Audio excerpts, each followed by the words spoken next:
So if you have two variables that may or may not be related, there are three ways to show that relationship.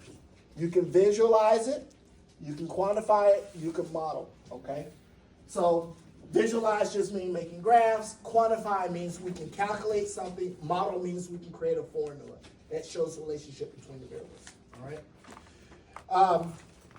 When you show that there is a relationship, this is very important, okay?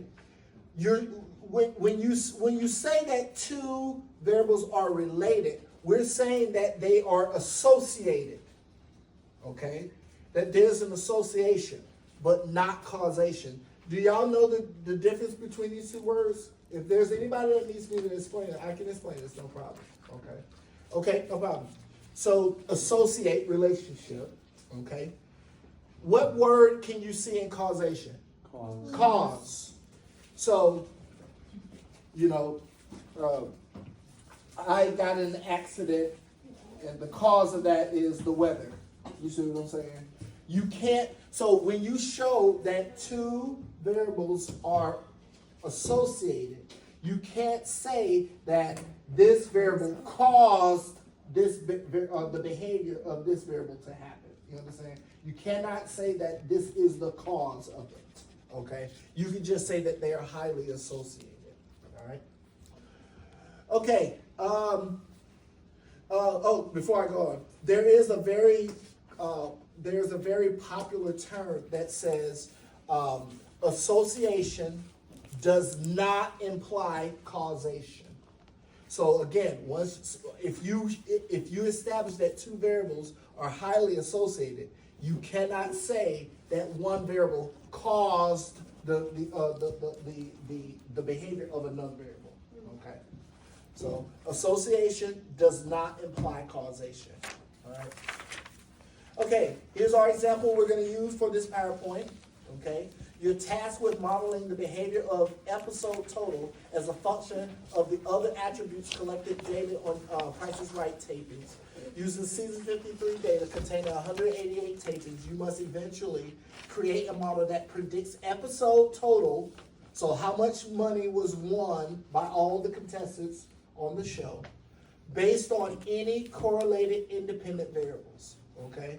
You were given the data for season 53, create visuals, and perform all statistical inference using a 5% level of significance. So let me show you what that data set looks like. I think we played with this data set at the beginning of the semester once. You saying no? Mm-mm. I thought I showed we used it. Okay, well, whatever. Okay, well, we're going to do it now then. Okay. So there's a data set in StatCrunch. I forgot the name of it, but let me show you. It's right here. It's right here. No, not yet. So yes, we did cover it. Yes, we did. I'm pointing to you because you started up. No, we did. I know we did Cars 1, right? I'll come back to it. Anyway, okay. So this data set, we're going to play with it in just a second. These are the variables that are in the data set, and they're in columns. Okay. So production number, that's like the ID number for that episode. The date when it aired, and this over here is telling you the format, what it looks like. Okay, so like production number is a 4-digit number followed by the letter L. Is everybody with me? And then production date is written in this format. So month, and then day. Okay, perfect bids. How many perfect bids? Was it how many perfect bids? Yeah. How many perfect bids were in that episode? And I think it was only 0 and 1. There were no episodes that had 2 perfect bids out of the 6 rounds, or 3, 4, 5, or 6. Just either none or 1. Pricing game wins. So how many games were won on that episode? That ranges from 0 to 6. Okay.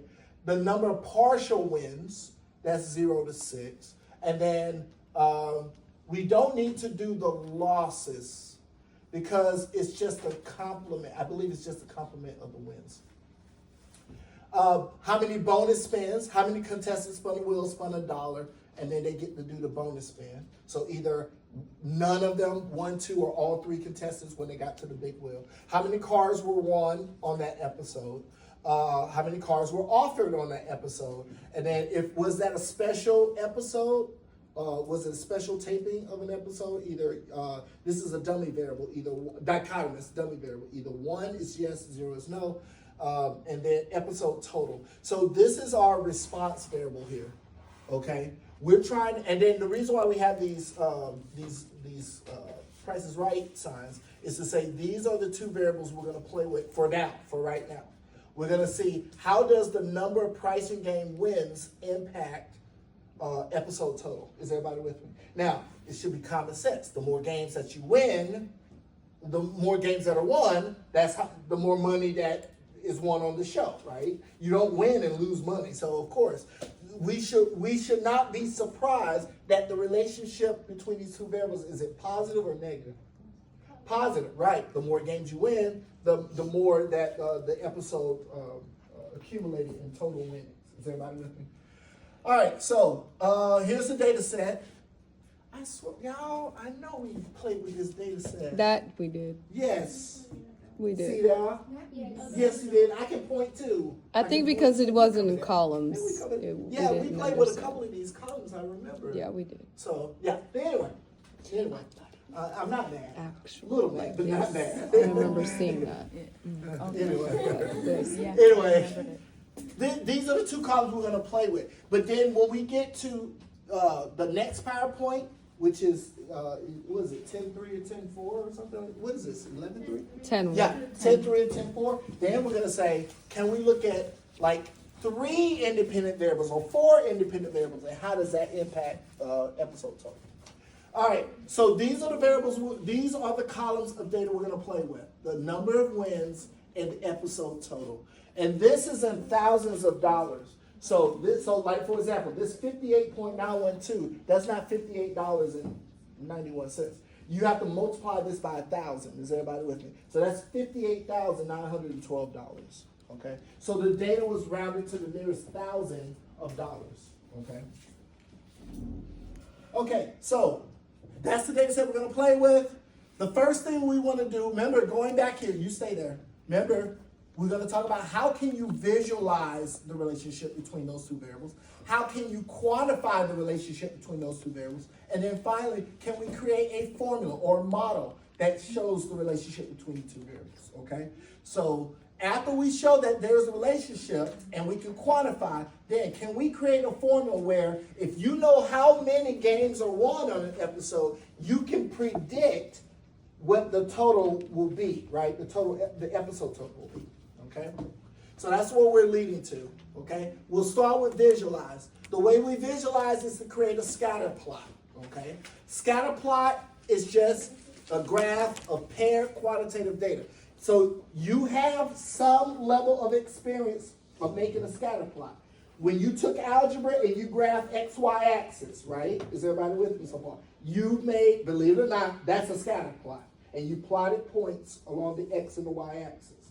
This is no different. Is everybody with me so far? Now, scatter plot is just graphing XY axis. Now you're dealing with a word problem. Is everybody with me so far? All right? The pro of making a scatter plot, hey, you can easily see if there's a possible relationship between your independent and dependent variables. The con is the scatter plot does not describe how strong of a relationship it is, okay? So we need something that'll make up for that deficiency, and that's why the next phase is to look at the quantify part. Is everybody with me so far? So how do we make a scatter plot, okay? We are particularly going to look at what's called linear correlation. In statistics, we tend to look at, is there a linear relationship between 2 variables, okay? Yes, we could check for curved linear, some type of curved linear or cubic or quadratic, relationship. But the easiest relationship for people to see with the naked eye is linear relationship. So in chapter 10 is going to concentrate on talking about what's called linear correlation, linear relationship, linear regression model. Is everybody with me so far? Now, linear, of course, means that every variable is to the first power, okay? So, for example, if y'all recall, let's say if I said y equals 2x plus 1, just for example. This is a linear model. Why? No pun intended. Is because the power here is to the first power. Is everybody with me? The power on that x is also to the what? To the first power. Is everybody with me so far? And because there's nothing squared, there's no natural laws, there's no square roots. So I'll put it up here. I'll put 1 and 1. There are no square roots, no natural logs, none of that. No square, no cube. This is all to the first power. We call that a linear model. Guess what? Even if I extend on this and I say y is equal to 2x1 minus 3x2 plus 4x3 plus 1. Now, I have to use subscripts when I want to use more than one x variable. Is everybody with me so far? But this is still linear because the power on this is 1, the power on this is 1, the power on this is 1, the power on this is 1. Is everybody with me? That 1, 2, and 3 are only used to distinguish that I have 3 independent variables. Is everybody with me so far? 3 independent variables, 1 dependent variable. Up here, 1 independent variable, 1 dependent variable. But guess what? Both of these are examples of linear models. Is everybody with me so far? Because nothing is to the second power, third power. Nothing's like, square root or linear. So these are both examples of linear models. This is an example of a simple linear model. The linear model is simple when you have only one x and one y term. Is everybody with me? This is an example of a multiple linear model. Is everybody with me? Multiple meaning I have multiple or more than one independent variable. Is everybody with me so far? But still, I only have one dependent variable. For both of these cases, you only have one dependent. All right? Does everybody understand? Mm-hmm. So multiple linear model, simple linear model. Okay? All right. Getting back here, let's talk about linear correlation. Okay, so when we make this scatter plot using those two variables, we will be making just a simple scatter plot showing the relationship between, this is our independent variable, number of price and game wins. That's our dependent variable, episode total. Okay. Now, when you plot those points, okay, if you show a linear relationship, you should see one of these patterns, okay? If you can see evidence of a linear relationship, it'll follow one of these patterns. Either as x increases, y increases linearly, or x increases, y decreases. That's negative linear relationship. This is positive linear relationship. If the linear relationship is weak, it'll look like this. Well, you can't tell where are those points going. Are they tending to go upward, positive, or negative? You understand? If you can't see it, then you must assume it's flat like this. Is everybody with me so far?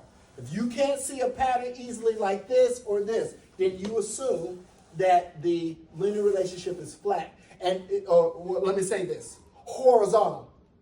Okay? And by the way, a horizontal line, what's the slope of a horizontal line? 0. That's right. If the slope is 0, that means the correlation is also what? 0. Okay? Which we'll see in a couple PowerPoints down. Okay? All right. And now this one, of course, is not an example of linear. This is more what? Parabolic, right? Or you can say quadratic. If you want to say quadratic, that's fine. Okay? So that's not an example of linear relationship at all. Okay? There is a relationship. You see the pattern, right? But it ain't what? Linear. Is everybody with me? So as I told you, positive linear. And the closer these points are to each other, making that pattern, the stronger the association between x and y. Okay? Negative linear. You see that? And then look at the difference between this one. We're going to talk about how to calculate this. This is correlation coefficient. This is the quantified part, right? So you see that is positive, right? The correlation is positive. Here the correlation is negative, okay? But actually the linear relationship between X and Y here is stronger than the linear relationship of X and Y there, all right? The closer that those points make a line, the better the linear relationship. Yes? That's what I was gonna ask. Yeah, the closer. So, but notice, what do you think this value is trying to get close to? 0. -1, -1, because this is negative, so it's getting close to -1. So, and then look at this one. This one is trying to get close to a +1. So when we talk about calculating correlation, the closer that this R value gets to either +1 or -1, the stronger the linear relationship. Now, if an R equals to 1, it's going to make a perfect line. Okay? And if it's -1, perfect line, but going what? In a decreasing order. All right? Okay, let's see what else. And then look here. Look at, this is an example we saw earlier. This is a weak relationship between X and Y. What do you think that value is trying to get close to? 0. 0, right, 0. You see, it's pretty close to 0 than it is to +1 or -1, right?